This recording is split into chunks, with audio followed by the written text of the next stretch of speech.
1944 August 20ஆம் தேதி பம்பாயில் ஃபெரோஸ் காந்தி மற்றும் ஸ்ரீமதி இந்திரா காந்திக்கு மகனாக பிறந்தார் ராஜீவ் காந்தி. இந்தியா சுதந்திரம் அடைந்த போது அவருக்கு 3 வயதுதான். அவருடைய தாத்தா ஜவஹர்லால் நேரு பிரதமரானார். அவரது பெற்றோர் லக்னோவில் இருந்து புதுடெல்லிக்கு குடிபெயர்ந்தனர். அவரது தந்தை ஃபெரோஸ் காந்தி எம்பி ஆனார். 1950இல் அவருக்கு 6 வயதாக இருந்தபோது டெல்லியில் உள்ள பிரதமரின் தீன்மூர்த்தி இல்லத்தில் ராஜீவ்காந்தி தனது குழந்தை பருவத்தை தனது தாத்தா நேருவுடன் கழித்தார். 1951இல் ராஜீவ்காந்தியும் அவரது சகோதரர் சஞ்சய் காந்தியும் சிவ்நிகேதன் பள்ளியில் சேர்க்கப்பட்டனர். 1954இல் ராஜீவ்காந்தி டேராடூனில் உள்ள வெல்காம் ஆண்கள் பள்ளியில் சேர்க்கப்பட்டார். 1961இல் ராஜீவ்காந்தி A-லெவல் படிக்க லண்டன் சென்றார். 1962இல் ராஜீவ்காந்தி லண்டனில் உள்ள ட்ரினிட்டி கல்லூரியில் பொறியியல் படிக்க அனுமதிக்கப்பட்டார். ஆனால் பட்டம் பெறவில்லை. 1966ஆம் ஆண்டில் ராஜீவ்காந்தி லண்டனில் உள்ள இம்பீரியல் கல்லூரியில் அனுமதிக்கப்பட்டார். ஆனால் மெக்கானிக்கல் இன்ஜினியரிங் படிப்பை முடிக்கவில்லை. 1966ஆம் ஆண்டு ராஜீவ்காந்தி இந்தியா திரும்பினார். அதே ஆண்டு இந்திரா காந்தி இந்தியாவின் முதல் பெண் பிரதமரானார். டெல்லியில் உள்ள ஃப்ளையிங் கிளப்பில் சேர்ந்து விமான பயிற்சி பெற்றார். 1970இல் ராஜீவ்காந்தி ஏர் இந்தியா விமானியாக பணியில் சேர்ந்தார். 1968இல் ராஜீவ்காந்தி எட்விச் அன்டோனியா அல்பினா மைனோவை மணந்தார். அன்டோனியா மைனோ தனது பெயரை சோனியா காந்தி என்று மாற்றிக்கொண்டு இந்தியாவை தனது வீடாக தேர்ந்தெடுத்தார். 1970இல் அவருக்கு ராகுல் காந்தி என்ற மகனும் 1972இல் பிரியங்கா காந்தி என்ற மகளும் பிறந்தார்.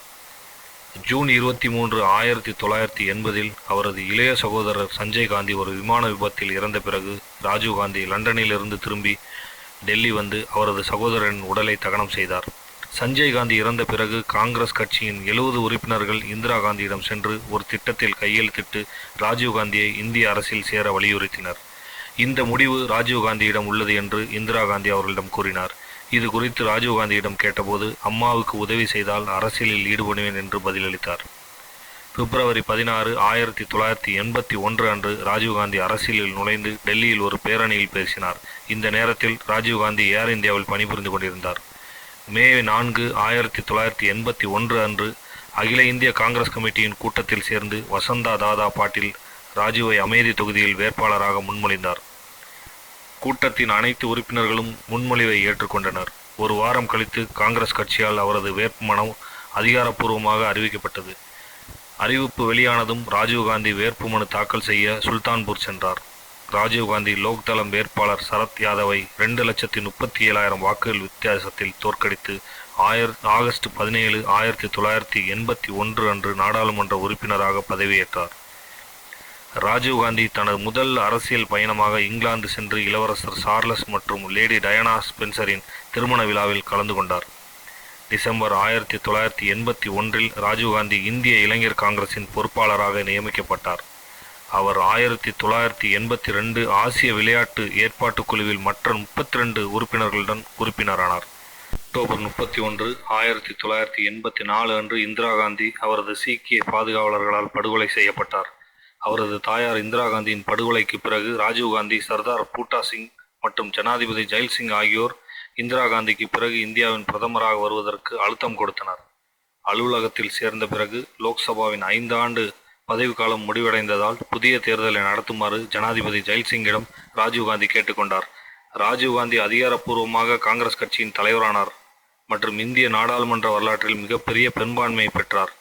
டிசம்பர் 31, 1984 அன்று 40 வயதில் ராஜீவ்காந்தி இந்தியாவின் இளைய பிரதமரானார். 1985இல் ராஜீவ்காந்தி பிரதமராக இருந்தபோது கட்சி தாவல் தடை சட்டத்தை நிறைவேற்றினார். தேர்ந்தெடுக்கப்பட்ட நாடாளுமன்ற அல்லது சட்டமன்ற உறுப்பினர் அடுத்த தேர்தல் வரை எதிர்க்கட்சியில் சேர முடியாது என்று சட்டம் கூறியது. 1986ஆம் ஆண்டில் ராஜீவ்காந்தி இந்தியாவில் கல்வி திட்டங்களை நவீனப்படுத்தவும் விரிவுபடுத்தவும் தேசிய கல்விக் கொள்கையை அறிவித்தார். 1986ஆம் ஆண்டில் ராஜீவ்காந்தி ஜவஹர் நவோதயா வித்யாலயா பள்ளிகளை நிறுவினார். இது கிராமப்புற இந்தியாவில் 6ஆம் வகுப்பு முதல் 12ஆம் வகுப்பு வரை இலவச குடியிருப்பு கல்வியை வழங்கியது. 1987ஆம் ஆண்டில் சர்ச்சைக்குரிய சியாச்சின் நிலத்தில் உள்ள குவைட் போஸ்டை பாகிஸ்தானிடமிருந்து இந்தியா மீண்டும் ஆக்கிரமித்தது. இந்த நடவடிக்கை ஆபரேஷன் ராஜீவ் என்று அழைக்கப்படுகிறது. ஜூலை 1987இல் ராஜீவ்காந்தி இந்திய இலங்கை ஒப்பந்தத்தில் கையெழுத்திட்டார். இது தமிழர்கள் பெரும்பான்மையாக உள்ள பகுதிகளுக்கு அதிகார பகிர்வை கருத்தில் கொண்டு விடுதலை புலிகளை கலைத்து தமிழ் இலங்கையின் அலுவல் மொழியாக மாறியது. 1988 மாலத்தீவு ஜனாதிபதி மௌமூன் அப்துல் கயூம் காந்தியிடம் உதவி கேட்டார். பின்னர் அவர் சதியை ஒடுக்க 1500 இந்திய வீரர்களை ஏற்று அனுப்பினார். இது 1988 மாலத்தீவு ஆட்சி கவிழ்ப்பு என்று அழைக்கப்படுகிறது. மே 1988 அமிர்தசரஸ் பொற்கோயிலில் ஆயுதங்கள் மற்றும் துப்பாக்கி ஏந்தியவர்களை அகற்றுவதற்காக தேசிய பாதுகாப்பு படை மற்றும் சிறப்பு நடவடிக்கை குழுவின் உதவியுடன் ராஜீவ்காந்தி ஆபரேஷன் பிளாக் தண்டர் தொடங்கினார். 10 நாட்களுக்கு பிறகு அறுவை சிகிச்சை வெற்றியடைந்து பஞ்சாப் மாநிலத்தை அமைதியை ஏற்படுத்தியது. 1991 மே 21 தமிழ்நாட்டில் உள்ள ஸ்ரீபெரும்புதூரில் நடந்த குண்டுவெடிப்பில் அவர் அகால மரணமடைந்தார்.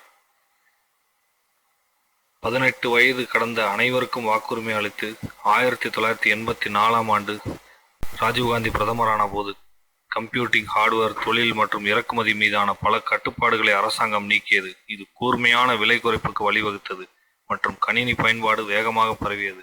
வெளிநாட்டு உற்பத்தியாளர்கள் உள்நாட்டு சந்தையில் அனுமதிக்கப்பட்டனர். அதன் தரம் மற்றும் போட்டி விலைகள் உறுதி செய்யப்பட்டு அலுவலகங்கள் மற்றும் பள்ளிகளில் கணினியின் பயன்பாடு ஊக்குவிக்கப்பட்டது.